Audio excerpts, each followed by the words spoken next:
Alright, welcome back, folks.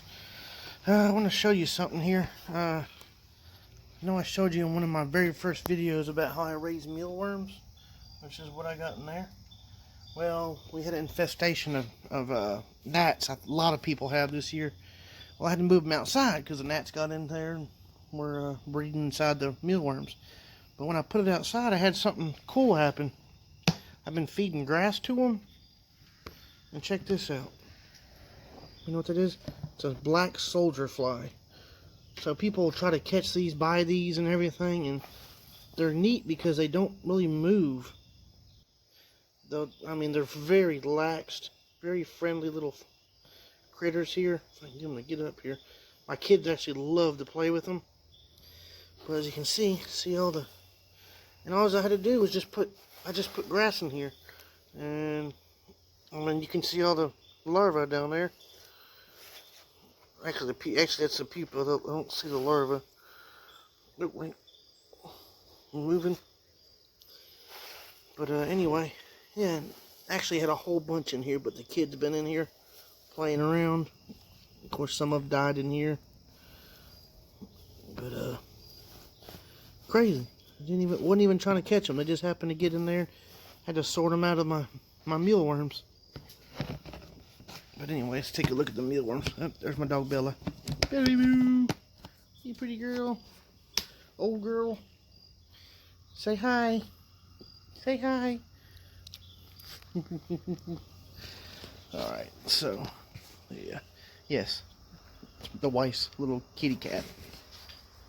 Alright, so, let me see what we got here. I was raising crickets, but again, them mealworms got in there. Not mealworms, excuse me. Gnats. Excuse me. Gnats got in there and just... So here's the mealworm farm. Let's see how that's doing. Looking pretty good there. I've actually had this farm for probably 4 years. They really took off this. Putting them outside, they just exploded. This ain't even... Oh, see, there they all are. Just crazy. And they just feed them chicken food. Throw some chicken feed in here, a little bit of grass here and there for moisture. And of course I can't bring them in yet because I'm still seeing gnats in here. Crazy. They just loving it. Those coconut fibers I use for growing microgreens on. Probably time to put some more feed in there. But you can order these online. I ordered 1,000. I only ended up with about 25. A lot of them died. It really was a horrible thing. But stuck them in the basement, put some food, and they came right back. I had to battle with what are they called? I had to battle with not gnats. When I first got them, it was grain mites. If you get them and you'll see the food and what they call the frass, which is the poop, I guess you would say. It'll start moving. You think there's mealworms, you scoop it up and there's nothing there. You look real close, it'll be grain mites. So I had a problem with those at first. Had to empty them back out, put the worms in, dust them all off and put them back in the bin, and that pretty much got rid of that problem. But I'll feed these to my bearded dragon, or the wife's bearded dragon. Probably need to get some for him. But like I said, it's got a lot of... And I love using these little coconut fibers, because you see they stick right to it, and you just pick it up and brush them off into whatever container they're using to feed. Let me see, we got a lot of them, a couple thousand up in here. Oops, sorry, it's having a hard... There you go. But I'm gonna get some moisture here. I just wanted to show you all that. Really, like I said, it's really easy. Get you some chicken food, throw it in a bin, put you a potato, cucumber, something with a little bit of moisture on it. And just gotta be careful with grains because it can have the mites in it. But yeah, you just put them in there and drop your worms in there. You probably go get them at Petco. You know, it doesn't matter. Excuse me. Alright, gravel truck. But it doesn't matter. just whatever you know. You can use. A lot of people use oats. You put the oats in a bowl, microwave them for 30 or 40 seconds, whatever, to kill anything that might be in there.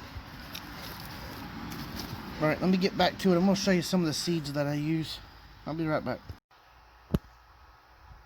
All right, welcome back. So we're gonna go over the seeds like I was talking about earlier. I've got some that I'm fixing to put up. So I've got a bloody butcher, which is a good for your animals, of course, but can actually be ground up and made into flour or cornmeal. Got the giant silage corn, good for roughage for your animals. I believe they use this for your milk cows and stuff when roughage isn't available or not as available. But I'm probably going to grow this to feed my chickens. Kind of an extra, something a little extra for them for the wintertime. What's cool is these stalks get up to like 18 to 21 feet tall. They're huge. The corn on them themselves also it's a huge ear of corn. Hopefully I can get those grown and I'll show you. But that'll be when the time comes there. Now I've got a Roma tomato. This Roma tomato has been in my family 50 generations. Come from Sicily originally. These things are pretty good sized, baseball sized Roma tomatoes. They're really nice. They're not those little ones you find in the grocery store. But yeah, it's 50 generations. I just got these seeds this past year, actually this year, from my father. I was able to get one tomato to grow before the season ended because I got a late start. But so I was able to actually get some seed out of there. Then the corn came from, forgot to tell you, these two things of corn here came from Oleo Acres. He is a local organic farmer. I've known him for a long time, a very good friend of mine. And let's see, then I got High Mowing. I try to get all my seeds from them if I can. They've been out of some things, so I have had to go elsewhere to get them, unfortunately, but it is what it is. But I've got Paris Island romaine lettuce, and then I actually got a Trenchus lettuce, which is a small leaf lettuce, but it's pelletized. Give me 1 second, let me show you here. So these are actually in a little container, and they're pelletized. They got little pellets in there. Guess it makes it easier to handle your seed, and you can plant a lot easier when they're pelletized. So then I got the white Russian kale and Georgia collards. So I'm gonna probably get these planted here soon. Everything else is gonna go in the freezer downstairs here. I actually got some of these planted right now. The sweet green pea organic from Star West Botanicals. Those, and then like I said, I had to get those because they were out of the size I wanted out of my normal place I get them. And I also get Sprout House. These is what I like these because these are a speckle snow pea. Really good, especially make really good shoots. And of course I've showed y'all I got some stuff from True Market. I've got the sunflower sprouting seeds, black oil, organic, and then I've got some parsley, leek, dill, and borage. I use those for the microgreens. Borage, not real happy with the borage. I can't seem to get it to not mold.